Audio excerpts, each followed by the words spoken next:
Hey guys, before we start today's episode, I just want to personally thank each and every single one of you for watching or listening on whatever platform you're on. Your support means everything, and without you doing what you're doing, I can't do this. And I think this is really fun. Hopefully it's valuable for you. I definitely try and make it valuable for you by bringing on cool people with cool stories. And today's guest is definitely one of those. Today I have on Tanner Davis from Kiba Outdoors. Tanner is a good friend of mine. He's a second cousin. We served our missions together.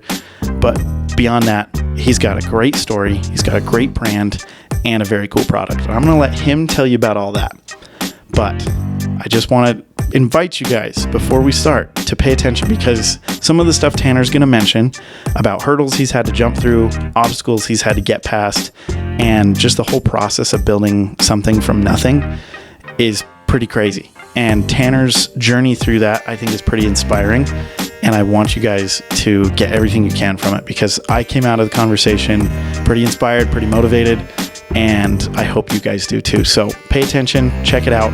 Before we get into the interview, there will be a couple quick ads. I do have sponsors. I'm very grateful for them, especially now. But we'll talk very, very soon, and I cannot wait for you guys to see it. Thanks.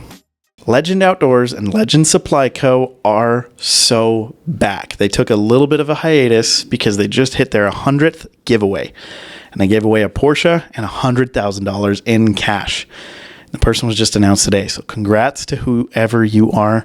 I'm very jealous. But for the rest of us that didn't win, which there's a lot, there is another way you can win. And I want to talk about the perks of using Legend Outdoors and Legend Supply Co. because I got this from them. This is their power bank. This is obviously one of the most useful things I've ever bought. Kylie can tell you my phone battery is absolutely cooked, and having this around, especially because it's got the magnet charger, it's got a lightning cable because I'm still on an iPhone 14. It's got a USB-C. It's got a mini USB, and it's got a normal USB. That plus it has an Apple Watch charger, a phone stand, a phone holder. It's literally the most useful thing ever, especially if you're out and about, you're talking to people all day, you're using your devices. There's probably not anything better for an everyday carry for those of us that are doing stuff like this. So add this to your list of everyday carry items, just like I have, by clicking the unique link in the description below this video. What that's going to do, we talked about the giveaways that Legend Supply Co. does. By ordering one of these, any of their merch, their wallets, any of their tech, their car care products, anything, you're automatically entered to win a one-of-one Cadillac Escalade. It's one of the brand new ones. It's got 600 plus horsepower, and it's a monster. It's one of the craziest builds they've ever done. It's kind of like a burgundy brown. It's really, really pretty, very unique. And you can win it and get all the taxes and all that stuff paid for by Legend by buying something like this. And trust me, it's worth it just for this, but you have the bonus perk of getting entered to win a giveaway. So go check them out. The link is in the description below. What they do directly supports the podcast, and it's super helpful. So go check them out. I'm a huge fan. Get entered to win. And on to the next one. All right, folks, I'm going to show you something very, very cool, because almost all of us have clicked someone's link in bio, whether it's a business, it's a person, someone who's got links. Links in bio have been around for a long time, but they've kind of become generic and boring. Well, that's why I'm super stoked to have Link Me on the podcast. Now, I'm going to show you the link in my bio. This is it. It's fully customizable. You can have, for example, for me, I've got the YouTube channel on here. I've got the Apple Music, Apple Podcasts, Spotify, all the important links. I can customize these all I want. You can also, if you're like me and you have sponsors, you can have links for your sponsors right there. You can see my social media. It's got a live YouTube feed, your website, all your stuff. It's right here, and it just looks way better than it does anywhere else. So please check out Link Me. Their monthly subscription is actually super affordable, and by subscribing, you get access to some of the best features around for making a link in bio look this good and be this useful. You're also joining the ranks of people like Jamie Foxx, NFL teams, race car drivers, celebrities, influencers. So many people use Link Me because it works and it's great. And by subscribing, you're supporting the Garage Built podcast. So If that's something that interests you at all, if you're building a personal brand, you're building a company, you're helping with media, LinkMe is a great tool. And by clicking my unique link in the description below this video, you're going to get 20% off one of their subscriptions just for using my link. Pretty dang good deal. And it supports the show. So check out LinkMe. You can customize your own page just like this. And now to the good stuff. Let's get to the episode.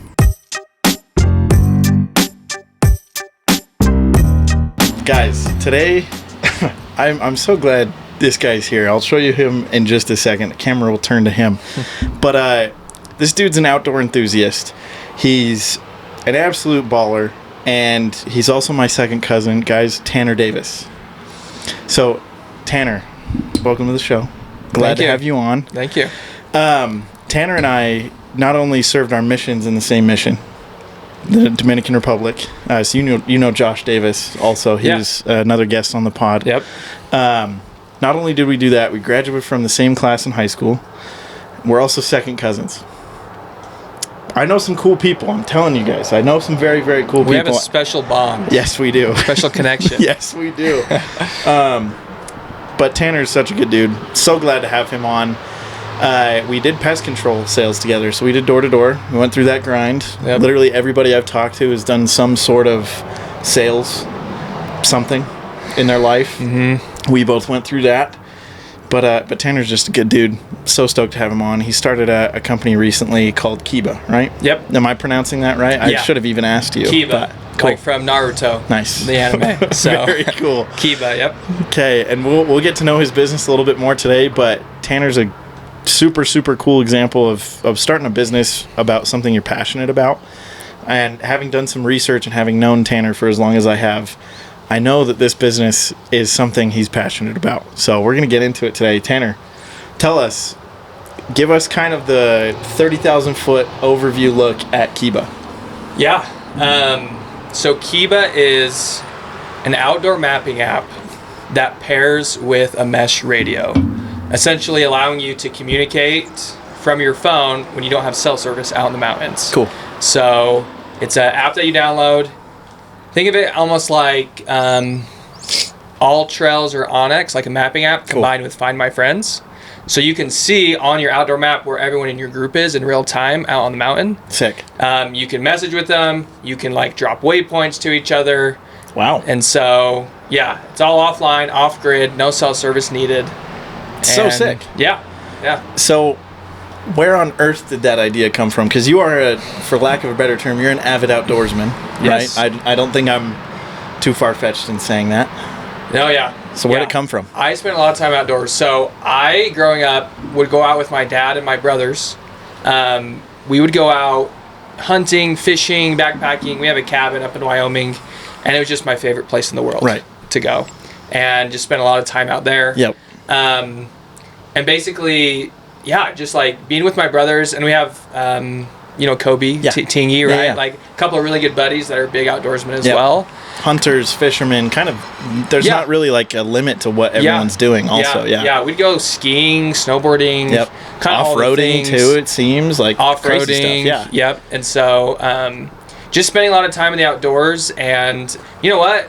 I don't even know, like just having certain situations happen where we'd be out there and we'd lose somebody, and like we had radios, but they weren't the best radios.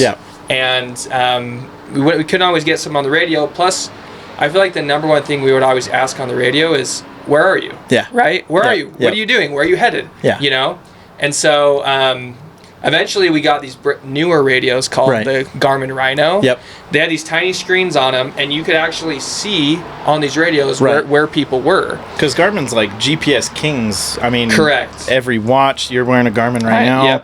Like everybody that runs, that does anything has a Garmin. Oh yeah. So they're doing it. Their hardware is unreal. It's waterproof. It's reliable. But their maps are horrible. Okay. Like the little tiny screen on these radios, I mean, they're basically just gray lines, and it would show where the person was, but you basically had no idea. You could kind of tell the direction the person was in. That was about it. Interesting. So we were using these radios, and it was just a pain in the butt. Just like trying to figure out where people were. You'd walk in the wrong direction for like, you know, a couple hundred yards, like, frick, I'm going the wrong way. Like, and so at this time, that's when maps started to get really good on your phone. Right. So Onyx really blew up in the hunting space. Yeah, all trails for the hiker crowd. All trails. I mean, I've seen, I'm sure you're a YouTube university guy just like me, but how many ads do you see now for all trails? They are shelling out cash, I know. right? Yeah, so they're building maps. They're valued at over $1 billion now. I mean, they're... To find hiking trails, to dude. Find what on earth? Trails, man. Yeah. The thing is, so yeah, these maps are getting really good on your phone. Right. So I'd be out there with my map on you know, seeing where I'm at, kind of scoping out the terrain, right, and then looking at my crappy little radio, trying to figure out where everyone is. Right. And I think there wasn't one moment. Well, maybe there was one moment. I kind of just slowly developed the idea. Yeah. But I remember one time out hunting. Again, couldn't find my brothers, and I was sitting there looking at my phone and my radio, and I'm like, how can I just merge these two together? Super interesting. Yeah, and so that just kind of was baking in the back of my mind, and it wasn't until a couple of years later that I even had the chance to work on it. So cool. Yeah. So, I mean, you're combining, it's a massive pain point for you, obviously, because you're doing all this outdoor stuff. The people you're with, the people you like, the people you hang out with, you're all doing outdoor stuff. You keep hitting this problem. Pay attention here, where this is really good to know, but you keep hitting this problem, this wall, and you're like, there's got to be a way to just put these together and make it easy. Yeah. It's so cool. So what were you doing before Kiba then? Because we did sales for a long time. Yes. What did you do before Kiba became your project? So after we did sales, I was going to go back out and do sales, and decided I wanted to not go insane and have not do that. Good mental health. Oh man! So I didn't go do sales, and I started a window washing company. Yep, that's right. At first, I partnered with Taylor Williams. Yep. And then I did my own thing. Yep. And so I had a couple teams running. I liked working with my hands. I liked running teams. Honestly, kind of managing people was always fun to me. And window washing is like low cost, high demand type of thing. So it's a great. Yeah. Basically, cool. I could go out and make a couple $100 a day. Yeah. And it was all on me. I didn't rely on anyone else. Yeah. And so I did that for a couple summers, and then was just busy with school. I studied software engineering at BYU. Helpful if you're going to do apps. Right, yeah. Which was kind of just crazy that even happened. I didn't know what I wanted to do, and kind of ended up doing that. Yeah. And then basically heard about this program called Sandbox. Okay. At BYU, which was a startup. Basically, you got school credit to work on a startup company or build a startup company. That's not bad. So yeah, that was like kind of a great opportunity. I don't know if I would have started Kiba if I didn't have that. So cool. So, I mean, there's been a couple people on here that have also done school-sponsored programs, mentorship programs, I guess. One of them was through University of Utah. That was a master's in business creation. Okay. So BYU's is different, where it's just, they kind of let you work on your startup. How do you get school credit for it? That's super interesting. It's a program. It's actually expanded. It's in every university in the state of Utah now, and they have a couple other universities in the country. They're trying to expand throughout the whole U.S. Because it's a phenomenal idea. Their goal is basically you're going to learn by doing. Yeah. We're not going to teach you about it. We're going to have you actually try to start a business. Yeah. Sick. Which is nice, but also it's kind of hard. Yeah. Oh, absolutely. They just kind of say, go for it. So do they throw mentors into the game, other CEO entrepreneur people? Mm-hmm. I'm imagining they're donating, probably. I mean, they're for sure donating to this, right? So yeah, they had a list of mentors you could reach out to. Cool. I did use some of the mentors, Gab cell phones. Yep. Colin, I believe is his name. Can't remember his last name, but one of the co-founders of Gab was a mentor for me during the program. Nice. Which is unreal, right? Yeah, that's so sick. Yep. And then so they had that network, but honestly, it was just a lot of figuring it out. You formed your own teams. Yep. You had to try and find someone with a good idea. And I went into it as a software engineer, thinking I'm just gonna get someone's gonna bring you on. Someone's gonna bring me, have an idea. I'm gonna build it and get some good experience. Then I'm gonna go work for some company. Right. I got in the program, And you had the best idea? No, the ideas were horrible. Oh, geez. The ideas were horrible. I'm like, oh my gosh, is this the best we can do? What were the ideas? I hate to break you off into that, but no, you're good. What are the ideas? This was like when ChatGPT was like really becoming, and there's a lot of AI startups. Okay. So it's like, we can do AI sales calls and AI like customer service. Sure. Okay. A lot of AI type stuff. Okay. Or like trying to like reinvent like Adobe, and you're like, dude, we're not doing that. We're not reinventing Adobe, dude. It's not gonna freaking happen. I'm sorry, like there's a reason that they're so successful. We cannot do that. Billions and billions of dollars of value in that company. Okay, yes, interesting. Yes. Yeah. So you go through this program. You know, it's learned by experience, which I think, I mean, everyone I've talked to, for me too, it's the best way. Which is so cool that it's like school sponsored, for lack of a better term. You get that. Super interesting. So at the same time you're going through the program, you're busy with school, you're kind of doing window washing, and then you get this opportunity to do Kiba. Yes. So talk me through the process of deciding on what mesh connectivity is crazy to me. It's something that is blowing up right now. So many people are like, oh, let's go off grid, let's go on this mesh. Like, describe how you kind of, if you can, tell us about why that was what you chose for this. Yeah. Couple things. First off, I got with some people. When I was in Sandbox, there was another guy who really wanted to... I told him my idea, but I was like, it's too hard. Hardware is so tough. Yeah, absolutely. And I talked to the people at Sandbox, and they're like, don't do hardware.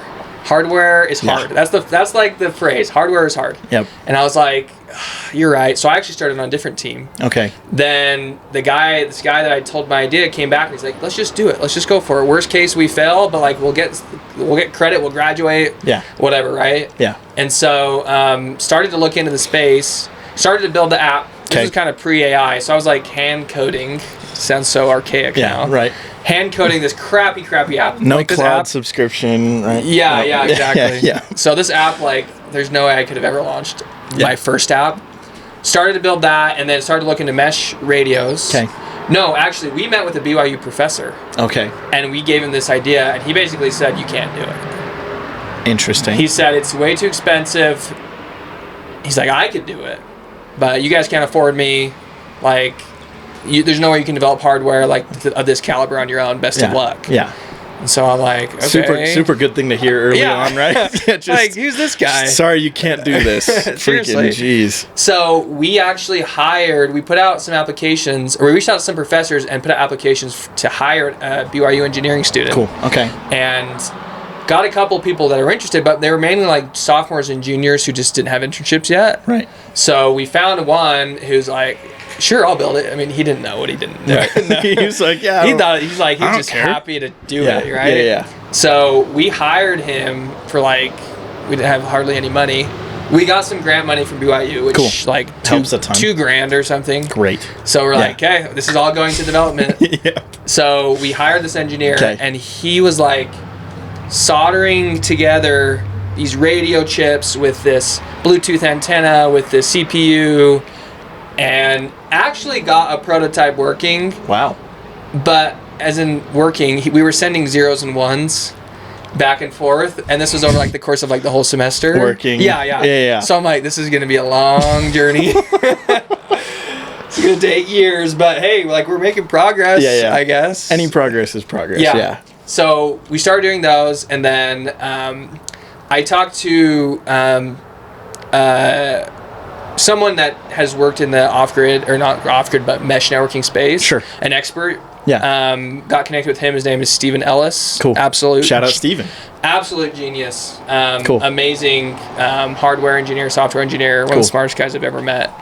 And he introduced me to some existing mesh networking technology. Cool. And was like, why don't you just use these off the shelf? You can buy these boards pre-made. They do everything you want to do.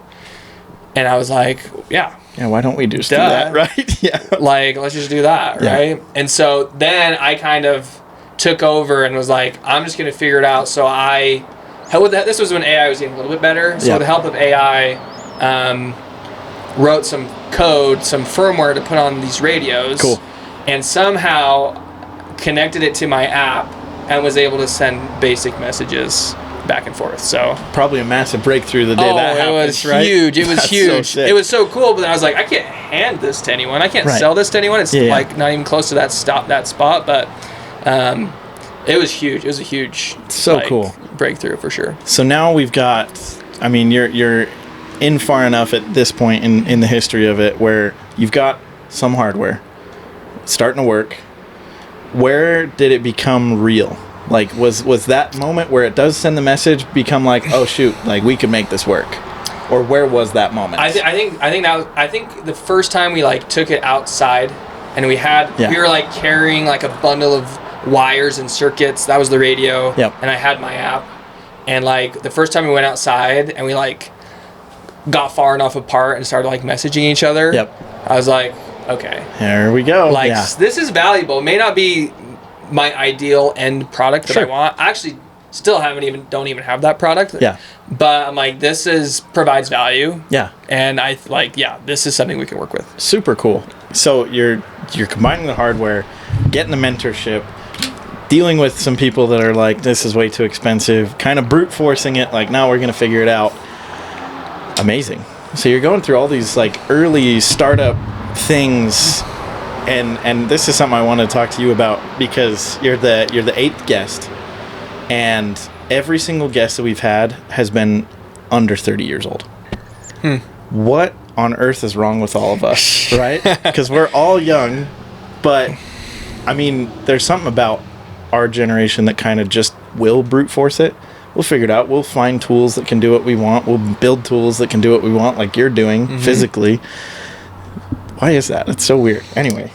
That is interesting. I've always been the one who's like, I don't want to work for anybody. Yep. I don't want someone to tell me what to do. Yeah. There's like a great quote in this co-working space I used to work at, and we can look it up after who said it, but it's like, an entrepreneur would rather work 80 hours a week for himself than 40 hours a week for someone else. Oh yeah. That is like, I love that. Dude, the guy I had on a couple episodes ago, Spanish Fork guy, Samuel Clare, shout out Surf Boy era.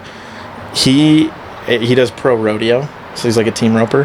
But he's to the point where he's working 80 hours a week, and he's not taking a dime for himself on this because he's got other gigs that are paying him. But he's like, I'm putting in 80 hours a week on this, and I'm just putting all of it back in the business. So it really is, there's something wrong with all of us, and it's a great thing to have wrong with you. So if you're with that, you're in good company. Yeah, you're doing it for the love of the game. You really are. Because it's not the money. Nope.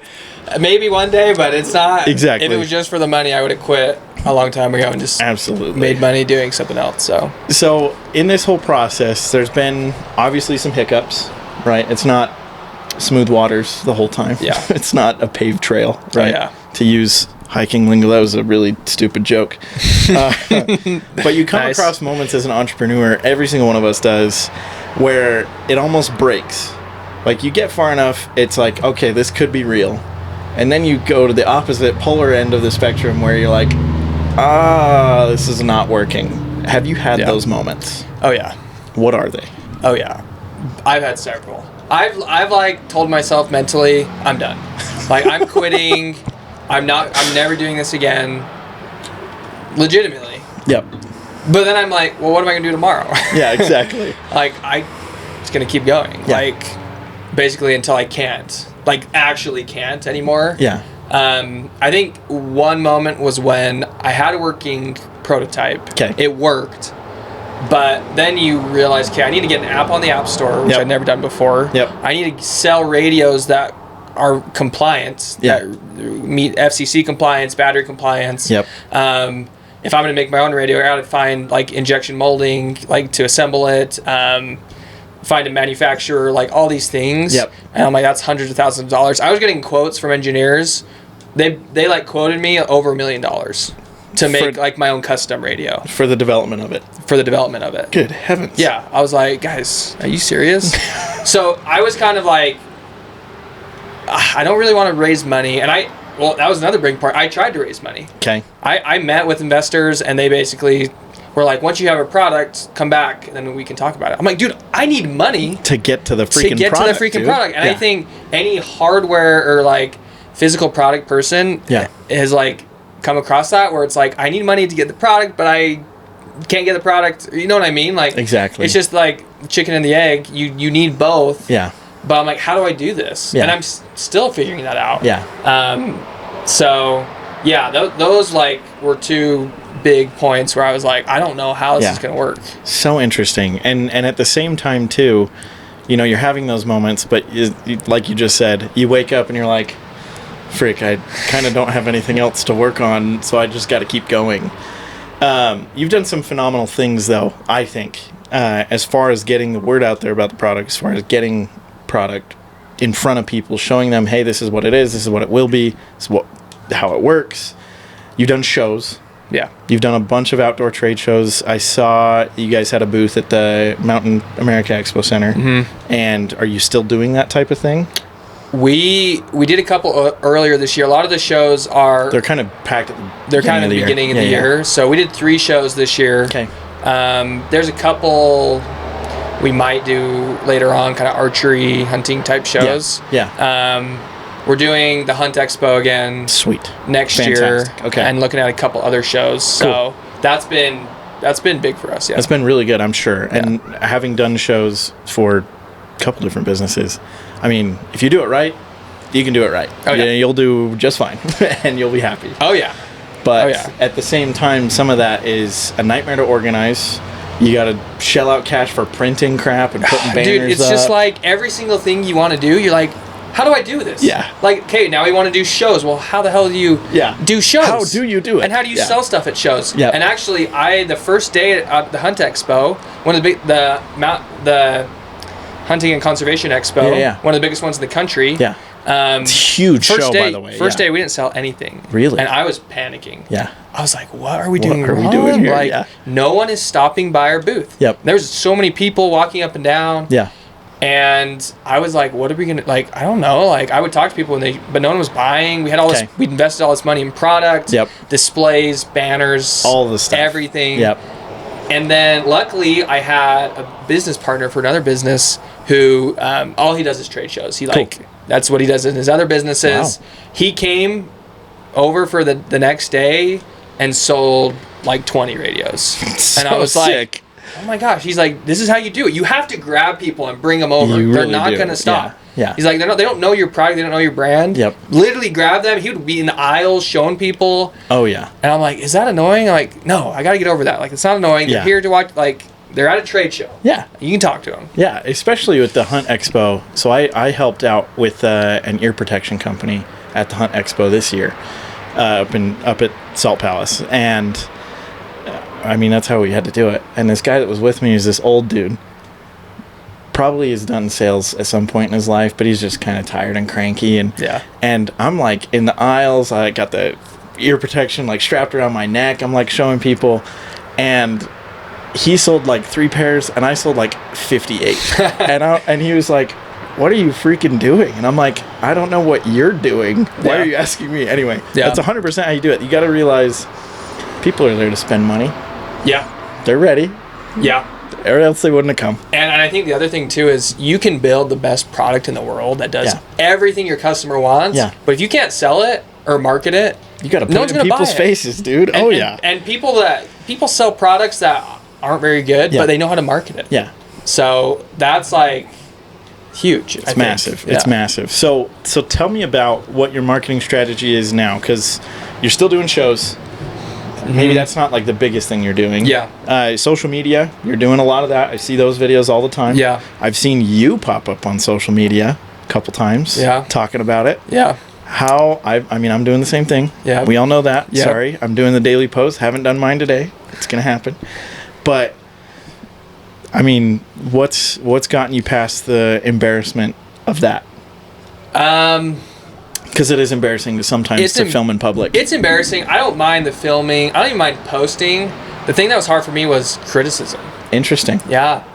People be like, oh, this, like, has this guy ever heard of walkie-talkies? What about, like, satellite? All this stuff. Yeah. And they're like, this is a dumb idea. I don't know. Yeah. You know, when I say stuff people say. Stuff people say. Yeah. And I started, early on, I started posting, like, Facebook groups. And Sure. so Facebook apparently is, like, It's the meanest place on earth. They suck, dude. Facebook groups. Freaking boomers, bro. Oh my gosh, dude. Yeah. So like they're brutal, and so I was horrible. posting in some Facebook groups and got like massacred. Well, not massacred. I had like a bunch of comments that were negative, but then I had like 10x app downloads and like interest. So it's like the silent majority were approving, but then just silent. The minority were very loud. Yeah. And so I think I just realized that like eventually like, oh, I don't actually care what you think and what you say, and it like doesn't affect me. Yeah. And the other funny thing is I've never had anyone be that critical in person. Yeah. It's more like questioning and curious. Yeah. And I'm like, okay, like, yeah, these are just like online trolls, grumpy people. So I've talked about that to the owner of the company I work for now.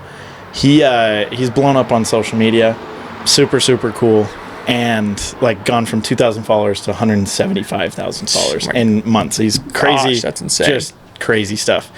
But what we always see on his posts, because I'm like seeing the behind the scenes a little bit of it, is everybody that comments is a hater, but everybody that DMs loves you. Oh yeah, they love you.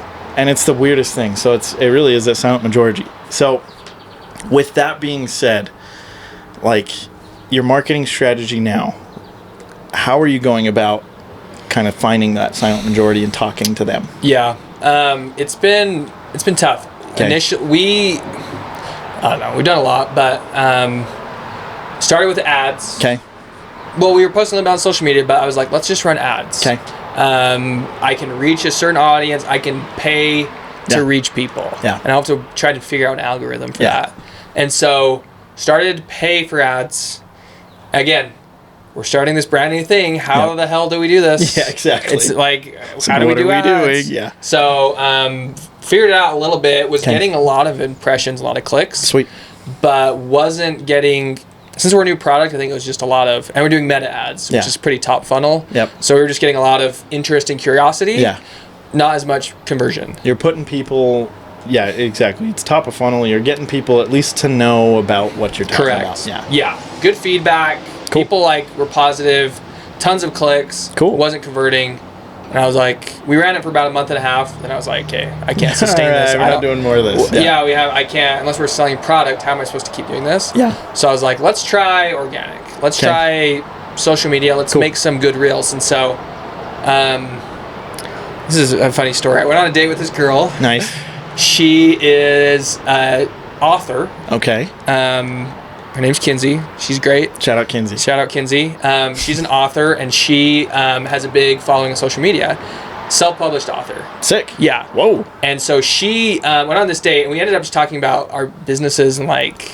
That's how it goes. Yeah, sometimes it doesn't work out in other things, but... But you get like crazy connections out of it. So she's like, you should really try a reel about like just your backstory. How you came up with the idea. Heck yeah. Put some good music to it, good transitions. And I was like, okay, I guess. We posted that like maybe a week ago. Yeah. And it's just blown up. Sick. And like it's like doubled our following. We've had purchases. We've had a ton of DMs. Sweet. And so I was like, okay. Yeah. So just trying to figure that out. It's still like we're still pretty new at it all, and trying to figure it out. But you're getting the story out there. We're getting the story out there, which I love, and that's such a huge part of how every brand should be doing it. I mean, tell the story, have a brand kind of have a story behind it. So good. So very, very cool that you're seeing that. Yeah. I think initially we were just posting about the product. Here's what it is. Here's what it does. Just wasn't getting engagement. But as soon as like people can see themselves in it and they can see the story behind it. Like boom. Like one girl commented like, "Why am I crying at this story?"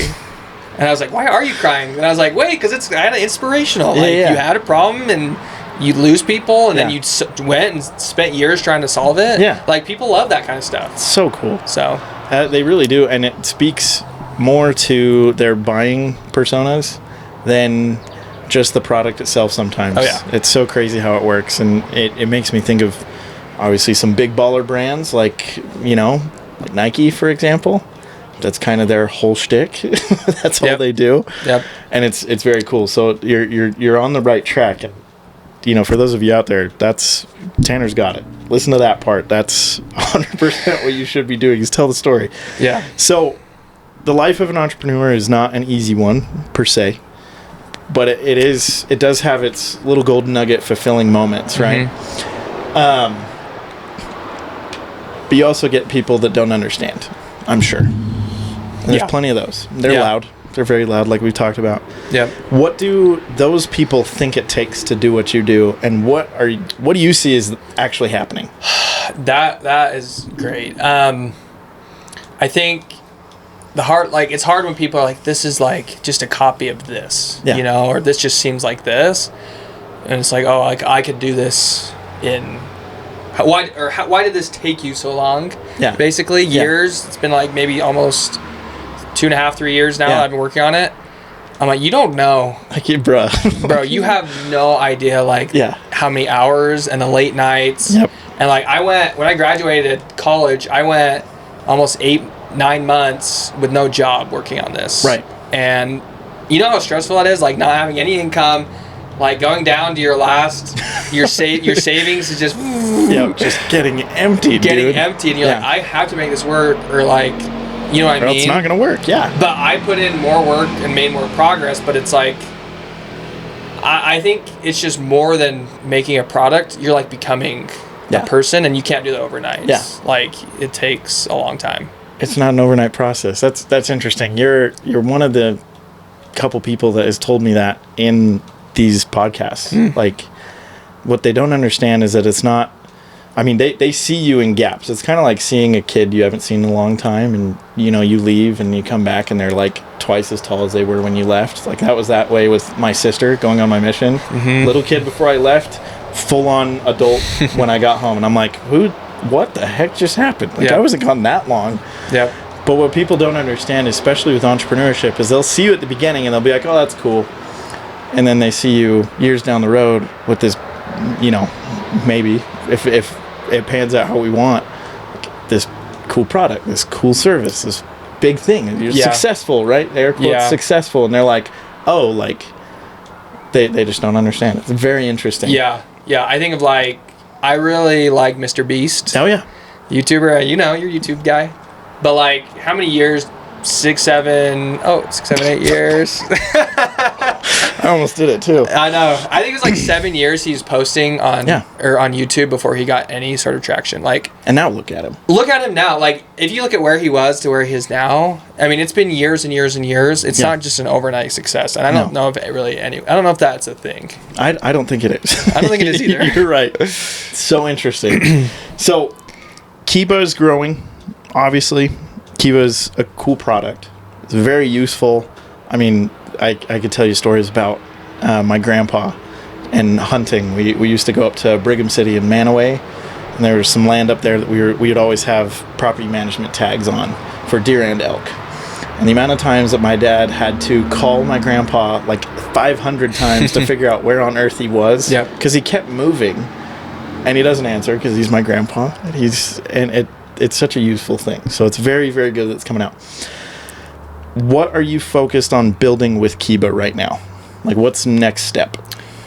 I think a couple things. One is getting the word out. Cool. Getting the word out, marketing. I think that's the next step. The product's in a great spot. Cool. The app's in a great spot. Our funnels are in a good spot. And so getting the word out, working with influencers. I've been doing a lot of work with influencers, outdoor influencers, using the product, hopefully starting to promote the product. That has been a whole other can of worms to try and figure out, working with influencers. Yeah. Oh, yeah. I've sent products, never heard anything back, like multiple times. And you're just like, what? How is that even possible? Yeah, but it's like, I don't know if they understand, like, I'm a startup, like, I only have so much inventory. Exactly. You know what I mean? Yeah. So anyway, that's just another thing. But that, and then like, what's next? Like, we're working on a new product. It's almost done. Sweet. A new radio, an upgraded radio. Cool. You know, bigger and better. And so hopefully it hasn't cost you millions of dollars to create. That's the other myth. Nonsense. No, that's the other myth too, which it's like, this does not cost millions of dollars to make.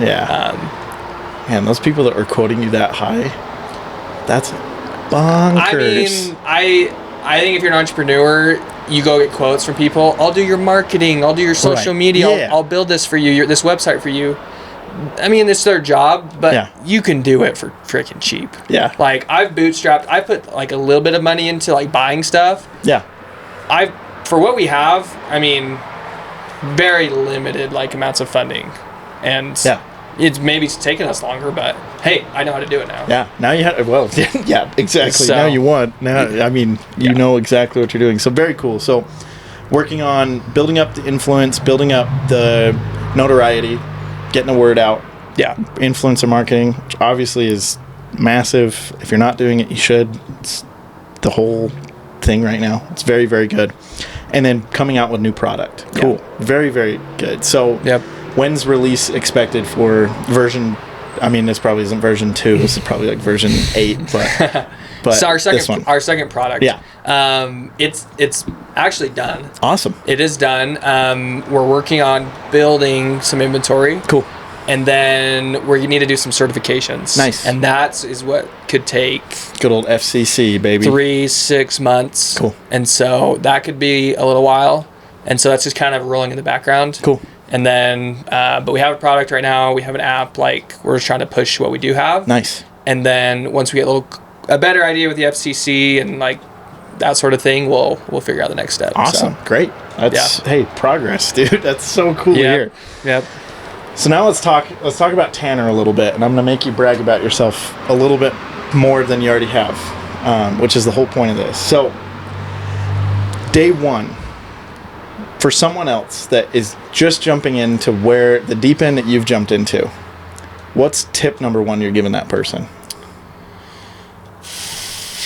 And let's stay like industry agnostic. So just someone wants to start a business. Start anything. Yeah.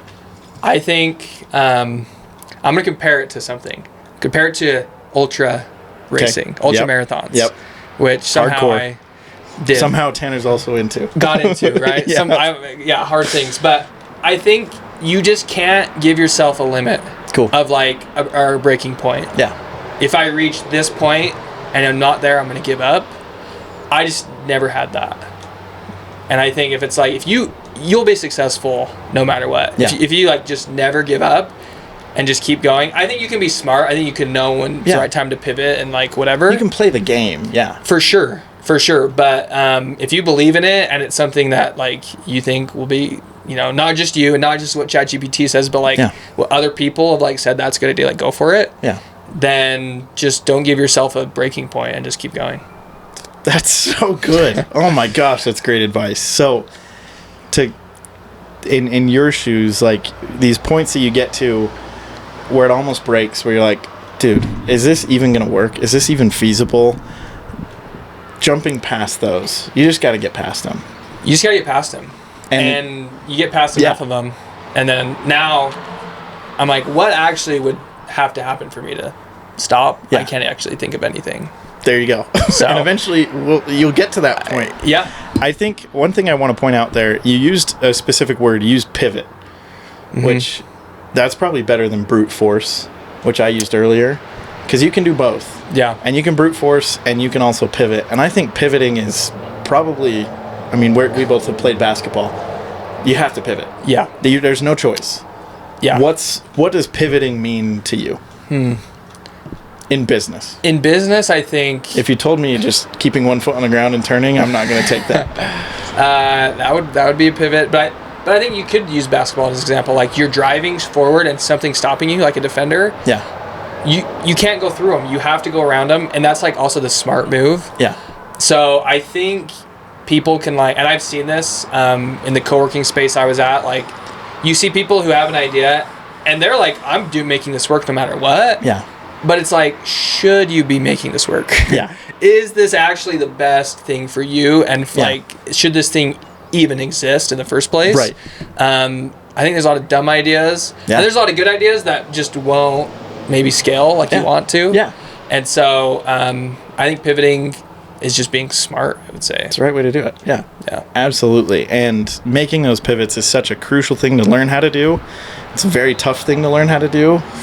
When you get to those points, when you get these barriers popping up, you're like, can I get through that? Yeah, go around it. Yep. Very, very cool. Yep. Well, as you know, this podcast is called Garage Built. And the reason it's called that is so many giant mega businesses have been started in people's garages. We know, we can identify people who that applies to, but your garage, what did that look like when you were getting started? That garage wasn't actually a physical garage, right? But I was at BYU, yep, working or doing the sandbox program, and it was just every single day on campus till midnight grind. Yep, absolute grind. Social life was non-existent, basically. Dating life was non-existent. Yep. Like, my friends would call me like, why are you still there? Like, come home. It's like 11, it's 12. You know, you haven't eaten. Sorry, dude. And I don't know if I was like, I kind of loved it. I kind of loved the grind, and I was just like, I want to get this done. I like want to make progress. Yep.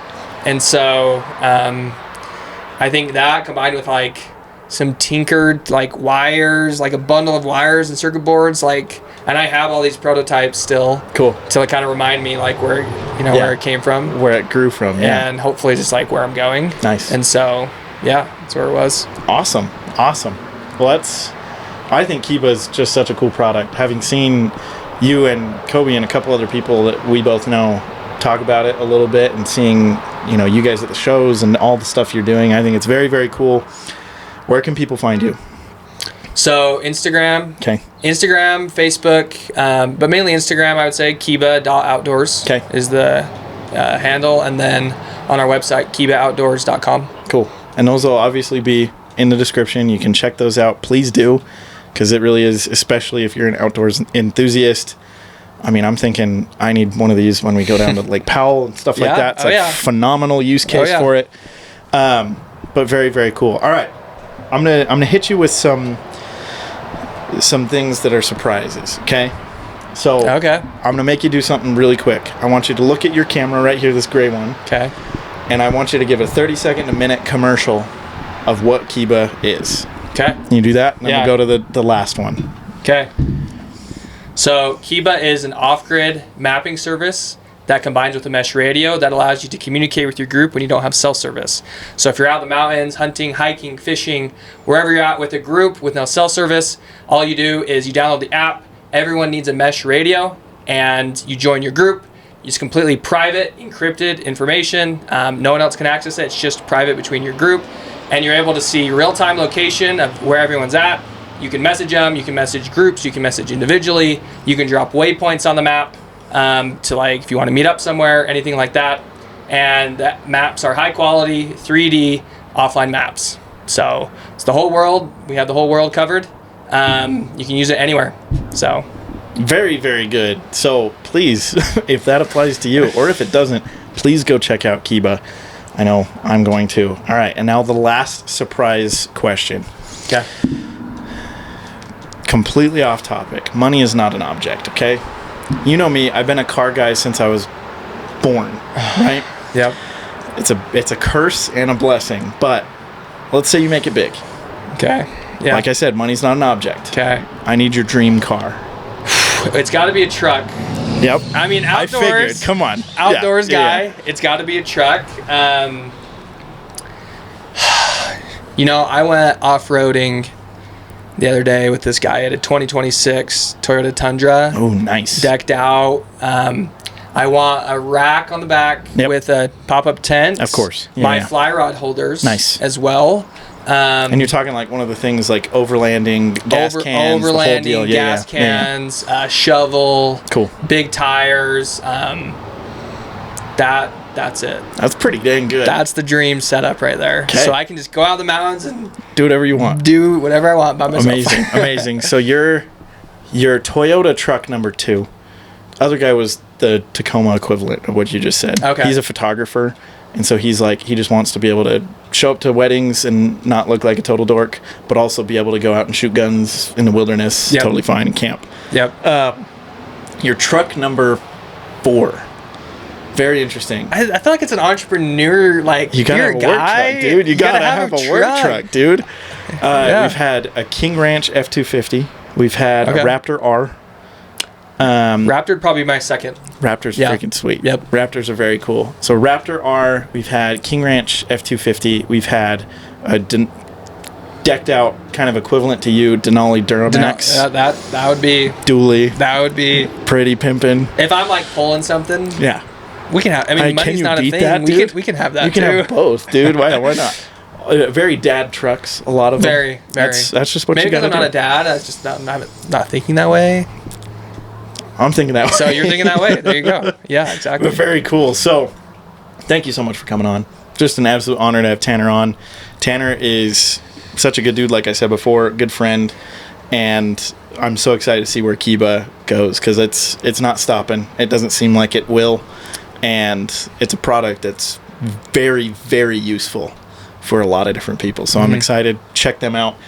And now what we'll do, and if you've watched the podcast before, you know kind of this is the formula. We'll move to an analytical portion where I'm going to break down some of the things that Tanner talked about and just kind of fit them into a couple practical things that we can all apply to the stuff we're building. So we'll move to that now. Tanner, thank you so much for coming on. Thank you. Hopefully you guys found that as awesome as I did, because I think Tanner's a very, very awesome guy, awesome entrepreneur, got a great head on his shoulders. But what a cool story. What a motivating story. And there's some really, really good golden nuggets in there that I hope you were able to pull out. If not, and even to add to those is why I do this part of the podcast. I think there's some crucial little things that we should talk about. And the first one of those is pivoting. It's very interesting that Tanner talked about pivoting the day before the craziest week of my life started. So I interviewed Tanner on Monday, and Tuesday is when Kylie's father passed away. Thursday is when I got laid off. If you've been paying attention on social media, you've seen that I've talked about that a bunch of times. It's hard. It's been a crazy, crazy couple days since then. But Tanner's inspiration and one of the things that he talked about has kind of become something I've thought about a lot, especially going through the things that we've gone through. So I want to talk about it, and I'm glad you guys are here for it. If you're watching on YouTube or listening on Spotify or Apple or Amazon, wherever, super grateful for you again. But the science of pivoting. So we related it to basketball, and I want to draw that picture up a little bit more. So in basketball, if you're playing offense, right, you're driving to the basket and a defender is in front of you. Theoretically, you can run over the defender and bulldoze right through him, but you're going to get a charge a lot of times. Defenders, especially now in the NBA and college, are notorious for drawing charge fouls. It's not great. They get either the ball in bounds or they get to shoot shots, especially near the end of the games, and that's very penalizing. What good players are able to do is move and pivot. And good business owners, as it turns out, and good people are also able to move and pivot extremely well. And there's so many examples of that kind of across the board. You think of different products that come out. You think of new strategies, new developments, new directions. It's all about pivoting. And I've had to pivot like crazy post Tanner interview, just with all the things that have gone on. And I think what Tanner said is really true, that sometimes you just got to make little small changes. They can add up over a long period of time. And by doing that, you're going to come out on top. And I think that's huge. I think pivoting is what all of us should be practicing. We don't need to bulldoze through every problem. We need to not be a creature of our circumstances, but create our circumstances and be able to move and pivot and adapt. And I think Tanner's example, especially, he's getting quotes from these engineering people of, multi-million dollars, 500,000, all these crazy things. You heard him talk about that just a couple seconds ago, just to develop this product. And he's able to just sit down and do it and find a way. And that finding a way is the scrappiness, the tenacity. Shout out High Octane Sports for his tip yesterday. If you're watching episode 19 of my little daily vlog, his tip was tenacity. Always be putting up shots. Good inputs and a lot of those mean great outputs. Tanner's a great example of that, being able to, react in a positive way to it. And I think that's super good. So pivot, be a pivoter, just react and change and do what you need to be better. And doing that consistently is going to help you a lot, which leads to the next point is consistent inputs. Obviously, Tanner's not the only entrepreneur we've interviewed who's been on a journey similar to this, where, bad things happen, obstacles pop up, And instead of just giving up, which all of us think about that at some point, right? Tanner has had those thoughts. But you get to the point where you're like, shoot, if I stop now, what on earth am I going to do? There's an element of that. And in Tanner's example, he wakes up in the morning, right? And he is like, shoot, if I stop today, what do I do tomorrow? Like, how do I change and how do I do that? And then to be able to just be like, no, I'm going to focus. I'm going to keep putting up consistent inputs, and that's going to be what makes it successful. I think Kiba is a great example of that because it's not the easiest product to develop, right? But the consistency of, you know what, we're just going to figure it out. You know what, we're just going to figure it out. Guess what? We're going to figure it out. And adapting, you know, it kind of comes back to the pivoting, but being able to do that consistently has made Tanner and his whole brand of Kiba pretty awesome. So, number 1, pivot. Number 2, consistent inputs. Number 3, and this is kind of a crazy one because it goes against some of the things that we're taught, is you can do most of this yourself. Okay. At a certain point, you're going to get so busy that you've got to get other people that can do it for you. But as you're growing, Jake talked about this too in his episode with M2 Armament and the firearms company, was avoiding debt. Well, one way to avoid debt is to be a learner, is to learn everything you can and be able to apply what you're learning to what you're building. And Tanner's been able to do that. He's obviously studied information systems at BYU, so he graduated to be kind of a developer. And that, you know, because he was an outdoorsy person, he's constantly going fishing and hunting and shooting and hiking and off-roading and all these things. He's like, hey, there's a problem. I think I could probably solve it. I have this idea. Maybe it'll work. People are telling him no. And he's like, all right, well, I'm just going to figure it out. I'm going to make some calls. I'm going to learn how to make the map work and connect to the machine that I've built with, you know, his partners and everything. I think that's really cool. So you really can do a lot of this yourself. And as entrepreneurs, we do end up finding ourselves doing a lot of it ourselves. Like, for example, let's talk about the podcast. Everything that you see is made by me, right? Like a little bit ago, my Instagram reels were getting flagged as AI, and I don't know why. Like, it might have been the captions that I was putting on there, or, you know, I have an app that does that for me, but I'm still editing the video, right? I'm still putting in the work to make it happen. With the full length podcasts, every camera cut you see, every transition, every audio bit, all that stuff, like, I'm doing all of that. Eventually I won't need to, and I'll be able to kind of offload some of that to other people. And that's going to be a great day. I have to figure out how to pay those people, right? And that's kind of where it comes from. But to kind of avoid debt and be scrappy enough to do it yourself, you also have to be smart enough, and you can learn how to do that. That's not something you just need to be born with. You can learn those smarts, and you can learn those skills and abilities. I think Tanner's a fantastic example of, obviously, it all ties together, right? There's nothing without the whole of pivoting when things get tough and being able to move and adapt, putting up consistent effort, right? And being consistent in inputting all these different things, but also learning and growing and developing himself at the same time. We've had a lot of great people on, and all these people have a bit of a common thread of they're doers. They're people that are, I've used this word like 1,000 times, so I'm going to use it again, scrappy.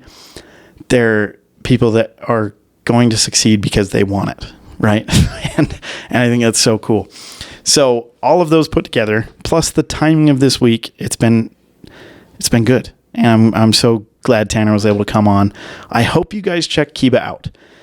Even if you're not necessarily as outdoorsy as Tanner is, you know, there's so many use cases for something like this. I mean, if you go to Lake Powell, notoriously bad with cell service. I mean, Starlink's a thing, but sometimes you just got to communicate with a boat. You can't have that in multiple places.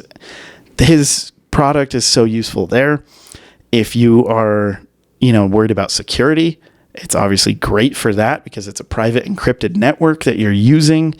I think it's very, very cool for that community, the prepper community, the, you know, self-security community, I think is really, really going to love it.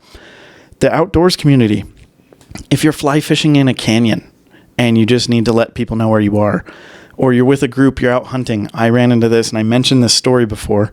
It's interesting. My grandpa, who passed away a couple weeks ago, was notoriously bad at telling us where he was when we would go hunting. And it led to like 5,000 calls with him where he's trying to tell us where he is, and we have to go find him. We have to go like find where the deer is or the elk, and all move together from different points to go to the spot. And having Tanner's product and Kiba's entire system would have been a lifesaver. It's a really cool product. I hope you check them out. It's very unique. And obviously Tanner's put in a lot of work, and his partners too, of making this a reality. And I think it's worth it. So definitely go check Kiba out. Last couple things here. I just want to personally thank each and every one of you for reaching out to me and Kylie this week. It's been pretty hectic. It's been pretty rough for a lot of different reasons, some unexpected reasons, but all that to say, we're just very grateful for each and every one of you. Obviously, some of you might not know how impactful you've been, and we just appreciate it so much. Obviously, with my job search, today I had an interview. Super stoked about that. The people know who they are. Shout out Easton Hamilton and Hugh Roberts, and their generosity in letting me come in and talk to them a little bit about what I'm looking for. Very grateful for that. I got other interviews lined up. It's going to be an interesting little bit here, getting adjusted to something new, but I appreciate it. And this won't stop. This is not going anywhere. So you can be sure of that. And even if you are like, oh, Ethan, whatever, no one listens this far in the podcast, I'm grateful for you anyway. If you made it here, let me know. And I appreciate you. Last couple things. Just one more time, check out the links in my bio. My sponsors have some great deals for you. If you're an entrepreneur, or if you're just someone who wants cool products, good things that are useful, they've got some great stuff for you. And as well, something that helps the podcast a ton and has the podcast spread out to more people is liking and subscribing, obviously, if you're on YouTube, following the podcasts on Apple and Spotify and Amazon. But more importantly than any of those is giving the podcast a rating. If you give us a good rating, what that does is it puts us higher up in people's algorithms as they're listening to other similar podcasts and things. So if that sounds like something you can do, please do it. I would super appreciate that, and it helps us out a ton. So thank you guys for watching. Next week, we've got a very cool episode. We've got someone on that has just kind of done her own thing, and I think she's really cool for doing that. So can't wait for you guys to see that. We will see you guys next time. This has been Garage Built Podcast. Peace.